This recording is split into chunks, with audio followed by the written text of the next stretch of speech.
In 1907, in Oman, a British sailor is photographed removing the shackles from the legs of a Swahili slave who had worn them for 3 long years. This moment occurred during a British operation in the Indian Ocean, where the Royal Navy patrolled the area to intercept slave ships and combat the human trade. These patrols had been active for decades, and their mission was to free those who were being held in captivity. Sarah Breedlove, better known as Madame C.J. Walker, driving her new car in 1911. Sarah was the first woman in the United States to become a millionaire by her own means. Born the daughter of former slaves, Walker built an empire of beauty products. At her peak, her fortune was estimated at about $1 million, which today would be equivalent to $30 million. In addition to her business success, she used her wealth to support civil rights causes and help heal the scars left by slavery, promoting education and empowerment in the Black community. Africans captured aboard a slave ship, many in a state of malnutrition, including children.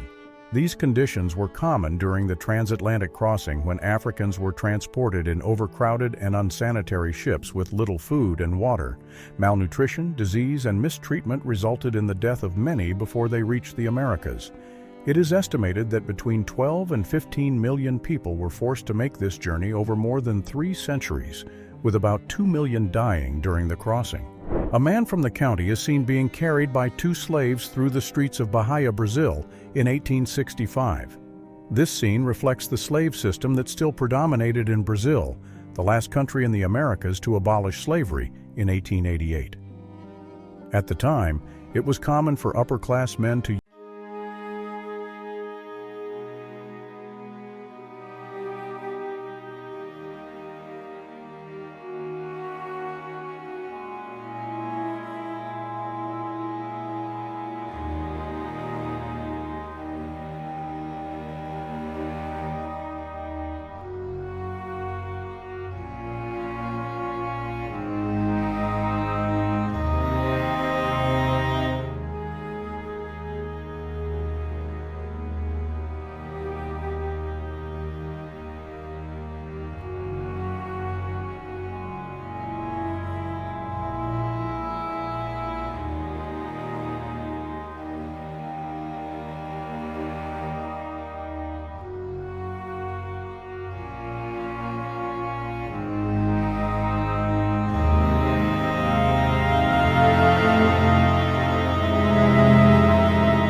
and endure inhumane punishments.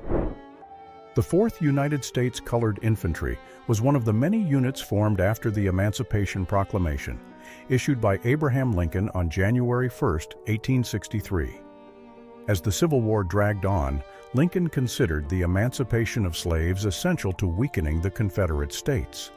The proclamation freed all slaves in Confederate states and authorized freedmen to serve in the Union Army. Around 180,000 African American soldiers served in the Union Army, contributing to the victory over the Confederates. African American teenagers detained in the convict labor system in Florida. After the end of slavery, many African Americans were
supplying international markets.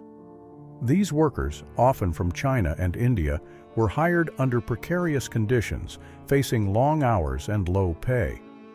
The use of coolie labor was common in Dutch colonies and was fundamental to the growth of the tobacco industry at the time.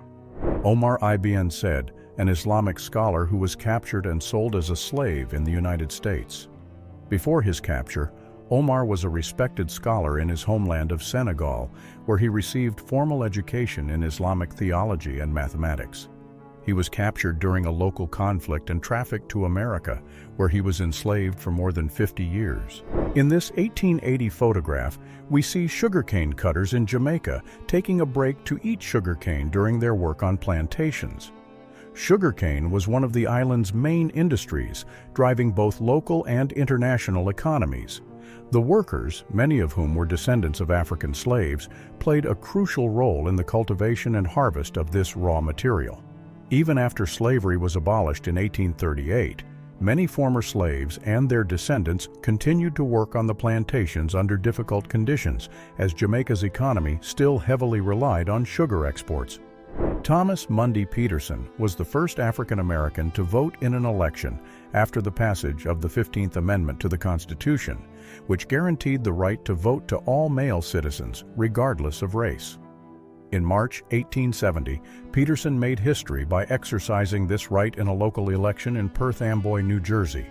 His vote was an important milestone in the fight for racial equality, especially during the Reconstruction period when African Americans began to participate more actively in the political process.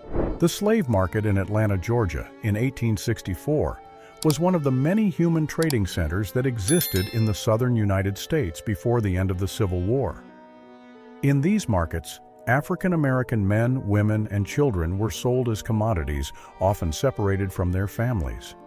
When the Union occupied Atlanta during the Civil War, many of these markets were destroyed, symbolizing the decline of slavery in the United States.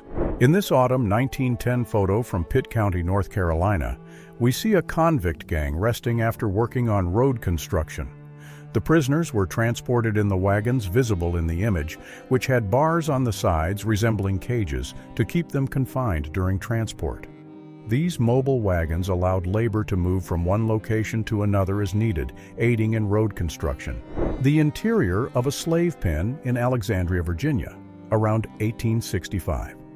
These locations served as holding centers where slaves, often separated from their families, awaited auction. Alexandria was one of the largest slave trading centers in the United States, responsible for sending around 1,000 slaves per year to the South. In this photo, we see American prisoners who were captured and forced to work as slaves during the war with Japan. These men, held in inhumane conditions, were forced to perform hard labor in prisoner camps, where they faced starvation, disease, and torture. Many of these prisoners worked on the infamous Death Railway, where approximately 12,000 prisoners lost their lives due to extreme conditions. The deck of the British ship HMS Daphne was filled with over 100 slaves who were rescued between November 1st and 4th, 1868. These men, women, and children had been captured by Arab slave traders and were freed during a Royal Navy operation in the Indian Ocean. After abolishing slavery in its territories in 1833, Britain took on an international role in fighting the slave trade, sending ships to patrol known trafficking routes. The first photo shows slaves rescued aboard the HMS Sphinx, still in poor condition after being taken from the hands of the traffickers. Below, we see the same individuals after being saved, now dressed in new clothes and regaining some dignity. After being rescued, many were sent to British colonies in East Africa, where they had the opportunity to start a new life. This photo, taken in 1862, shows slaves left behind by Confederate General Thomas F. Drayton, who fled as the Union Army advanced. After being abandoned, many of these enslaved people found an opportunity to seek their freedom. In situations like this, the Union Army often offered protection and shelter to the enslaved, allowing many to join Union troops as workers or even soldiers. Farmers wait for the opening of a slave market in St. Louis, Missouri in 1852. At these markets, enslaved men, women, and children were displayed like merchandise, often on platforms or stages, to be physically assessed before being sold to landowners and traders. St. Louis attracted many slave traders, especially due to its proximity to the Mississippi River, which facilitated the transportation of slaves to other regions. Harriet Tubman, seen on the left holding a pot alongside a group of people she helped escape from slavery in the late 19th century. Born enslaved in 1822, Harriet escaped slavery in 1849. After her escape, she returned to the South multiple times, guiding about 70 enslaved people to freedom through the Underground Railroad. In total, Tubman helped more than 800 people escape from slavery. She never lost a single passenger on her journeys, making her one of the most admired figures in American history. Frederick Douglass escaped slavery in Maryland and became a prominent figure as an abolitionist, orator, writer, and statesman. Douglass was the first African American to be appointed to a significant political office, serving as a United States diplomat to Haiti. His personal example directly refuted slaveholders' claims that enslaved people lacked the intellectual capacity to be independent citizens. Mrs. Sally, 88 years old, is a former slave observing the Emancipation Proclamation document in 1947.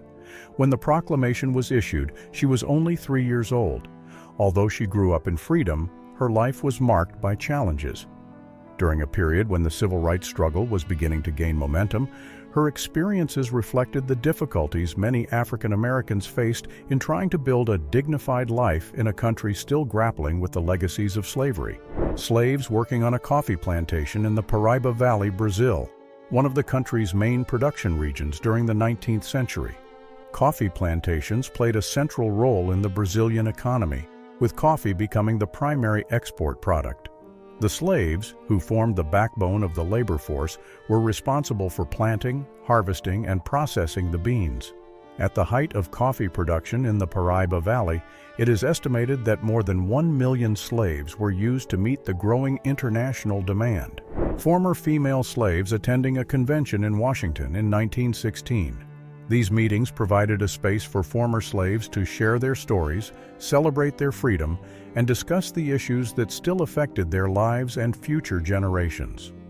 Although slavery had been abolished more than 50 years earlier, many challenges, such as discrimination and inequality, still persisted. These gatherings represented the ongoing pursuit of justice and equality. Here we see the Shores family in Custer County, Nebraska, in 1887. Rachel and Jerry Shores, third and fourth from the left, were among the former slaves who settled in the region after abolition. These settlements marked the presence of African Americans in the Old West, where many former slaves sought land and freedom. Like other Western pioneers, these freedmen's families helped shape the American frontier, building farming communities and facing challenges such as harsh weather and isolation. Slaves and workers on a Cuban plantation during a midday break, 1863. Cuba, as one of the last Spanish colonies to abolish slavery, still relied heavily on slave labor in its sugar and tobacco plantations.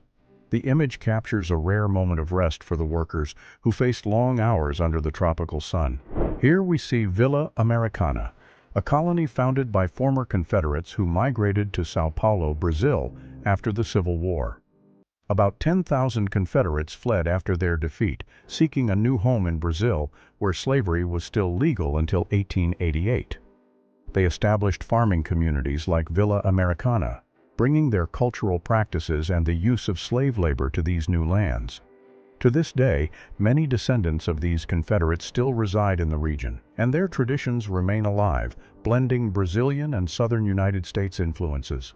In this 1862 photograph, we see slaves on J.J. Smith's plantation in South Carolina. Cotton plantations like J.J. Smith's relied almost entirely on slave labor to sustain the southern United States economy. It is estimated that by the mid-19th century, the export of cotton produced by slaves accounted for more than 50% of American exports, showing how deeply the country's economy was connected to forced labor. A church service celebrating the signing of the Lei Áurea, the law that officially abolished slavery in Brazil, signed on May 13, 1888.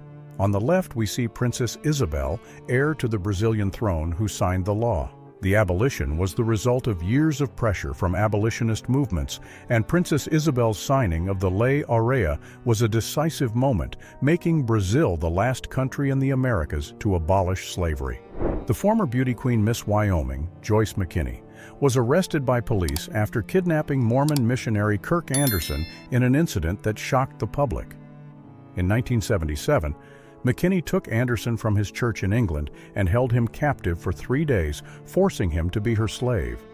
The case gained international attention for its unusual nature and the involvement of a former Miss USA, an African-American slave stirring something in a cast iron pot in the yard of a plantation, while a child watches. The slave's diet generally consisted of simple and nutritious foods such as corn, beans, sweet potatoes, and yams. Despite the harsh living conditions, cooking was a way to keep African traditions and identity alive. The ruins of a slave cabin, seen here in 2012, remain on a former plantation along the banks of the Combahee River in rural Beaufort County, South Carolina. This site was the scene of one of Harriet Tubman's boldest raids, where, alongside black Union troops, she led the Combahee River Raid in 1863, freeing more than 750 enslaved people. Despite the end of slavery, families working the rice fields in the region continued to live in the cabin until the 1970s. During the Civil War, many black men who escaped slavery joined the Union Army, like the men pictured in this photo. Despite their bravery and dedication, these soldiers initially received lower pay than their white counterparts. Only after protests and public pressure did Congress pass equal pay in 1864, ensuring that black soldiers received the same salary as whites. A group of contraband slaves at the Allen's Farm near Yorkville, Virginia, during the Civil War. Known as contrabands, these slaves fled Confederate territories in search of refuge in Union-controlled areas. This began when commanders decided to treat runaway slaves as war contraband, refusing to return them to their former Confederate owners. Sharecroppers picking cotton in Georgia in 1898, a system that became common after the abolition of slavery. President Andrew Johnson supported this new practice, known as sharecropping, which replaced slavery as the primary form of agricultural labor in the South. Under this sharecropping system, black laborers worked land owned by white landowners in exchange for a portion of the crop, but they were often exploited with high costs for food and housing. Many sharecroppers continued to live in the same slave quarters as before, keeping them in extreme economic and social dependence, similar to slavery. 5 generations of an enslaved family on the Smith Plantation in Beaufort, South Carolina in 1862. Here we see grandparents, parents, children, and grandchildren all born and raised in captivity under the slave system. Even after the Emancipation Proclamation in 1863, many enslaved people would only experience true freedom years later, with the end of the Civil War.